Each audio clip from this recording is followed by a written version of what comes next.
Enfant d'origine du Congo-Brazzaville, j'ai été envoyé en France chez mon oncle. Et pour moi, la solution de pouvoir m'en sortir, c'était par le sport. J'avais le choix, traîner dans la rue ou aller m'asseoir tous les mercredis à la salle de judo et regarder la séance de judo, même si j'avais pas d'argent pour payer la salle. Et ce qui se passait, c'est que le professeur, qui s'appelait Jean Bureau, mettait une telle énergie et j'avais envie de me mélanger avec ces enfants-là. Puis un jour, j'ai craqué, j'ai dit que j'ai pas d'argent, j'ai envie d'essayer. Non, pas de souci. Donc je suis monté sur le tapis de judo et je ne l'ai plus jamais quitté. Je crois que de poussin, j'ai pas dû perdre un combat jusqu'en cadet junior. Fin de mes années cadet, on me sélectionne pour le tournoi qui est l'équivalent d'un Roland Garros. Et de là, je fais 5e en battant le champion olympique. Qui faisait partie de mes idoles quand j'étais plus jeune.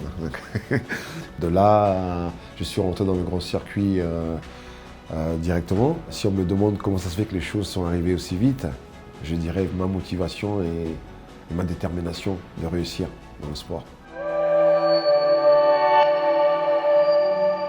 C'est bien et c'est mauvais d'être sorti si jeune. C'est bien parce que ça m'a permis de pouvoir gagner des titres. Et c'est mauvais dans le sens où que j'ai brûlé les étapes trop vite et mon corps en a payé. Beaucoup de blessures. Moi, j'ai été opéré 8 fois et j'ai eu un accident de voiture. Donc pendant 2 ans, j'étais vraiment out.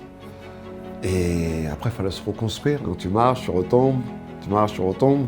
Je vais tout faire pour qu'ils n'ont pas le choix, j'irai aux Jeux Olympiques. Je ne sais pas dans quelle catégorie, mais je vais aller aux Jeux. Donc à ce moment-là, j'ai beaucoup parlé avec mon père et il m'a toujours dit des mots-clés. Tu sais, ils ont 2 jambes, 2 mains comme toi. La peur que toi tu reçois, il reçoit la même chose.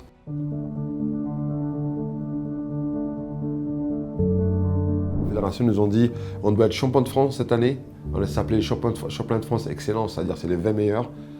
Je suis parti à la montagne, je mettais mes baskets, j'allais dans la montagne, je courais. Et un petit truc, si ça peut même aider les petits jeunes, parce que la tête ici, ça doit être 100% fort. Donc j'avais pris un bout de papier où j'avais écrit tout ce qui est négatif. J'ai peur de perdre, peur de décevoir mes parents, Et de l'autre côté, j'ai pris tout ce qui était positif. Je suis fort, j'ai déjà fait, je me suis entraîné, je sais ce que je vaux. Donc après, j'ai choisi lequel que je vais garder avec moi. Négatif ou positif. Mais en sachant que c'est moi qui l'écris. Donc si je choisis le négatif, c'est que j'abandonne, à la rigueur, j'arrête. Mais si je prends le positif, là, dans les moments durs, il faut que je me rappelle les mots que j'ai marqués. Cette feuille-là, je l'ai gardée avec moi dans ma feuille tout le temps. J'allais courir, j'en pouvais plus, je sortais la feuille et je regardais. Et paf, je repartais. Mais les gens ne savaient pas, la Fédé ne savait pas ce que je faisais, personne ne savait ce que je faisais. Et on arrive au tournoi de Paris, je veux montrer à tout le monde que c'est moi le numéro 1. Donc à l'époque, le combat, c'était 5 minutes. J'ai fait moins d'1 minute chaque combat. Donc je suis rentré, poum, poum, poum. Et un petit truc, à la finale, je vois jamais parce qu'on était dans 2 tableaux différents. Donc tac, on monte tous les 2, tac, on monte tous les 2. Paf, on passe, demi-finale, tous les 2 on passe. Finale de choc, on attendait ça. Génial. Donc du coup, 12 secondes, ça a duré. Moi, je sors d'Afrique. En réussissant là, je donne motivation à beaucoup d'Africains qu'on peut réussir. On peut réussir avec rien. Rien.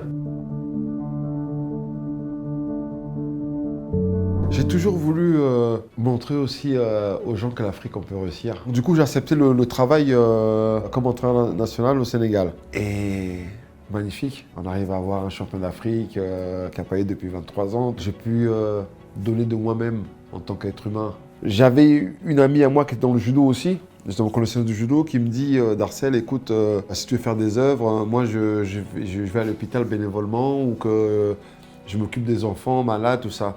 Donc je suis parti là-bas, je me suis levé le matin, j'ai acheté à bouffer pour eux parce que là-bas, quand tu rentres à l'hôpital, c'est les parents qui doivent payer ton petit déjeuner, ramener à bouffer pour leur emmener. Hein. C'est pas l'hôpital qui prévoit la bouffe. Et il y avait un petit qui ne pouvait pas bouger de son lit, je m'en souviens, ça m'a encore marqué. Et j'avais commencé à avoir la larme aux yeux et c'est lui qui m'a remotivé, qui m'a redonné le sourire. Je dis waouh, je suis sorti de là en larmes. Et quand en partant, un petit qui me serre dans les bras, qui me dit merci pour un bout de pain, que je dis waouh, c'est des sensations vraiment fortes. Et je me sentais être dans la bonne voie. L'année d'après, je reviens, je dis qu'est-ce que je peux faire? Et là, j'ai appris qu'il y avait des enfants dans les quartiers difficiles. Ils pouvaient mettre 2 jours sans manger. Et j'étais avec mon pasteur. J'ai dit aujourd'hui, le peu d'argent que j'ai là avec moi, ça va passer dans la nourriture pour les gamins. Et je suis parti encore avec une richesse énorme. Donc ça me pousse encore à pouvoir redonner.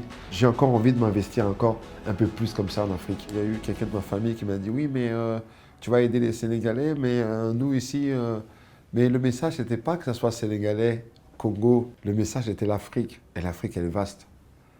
Le geste que je fais au Sénégal, je peux très bien le faire au Congo. Et là, j'avais l'opportunité, j'étais au Sénégal à ce moment-là. Et moi, j'ai envie de m'épanouir partout dans l'Afrique. Apporter mon savoir pour pouvoir les aider à gravir les échelons et puis à faire ce que j'ai pu faire aussi.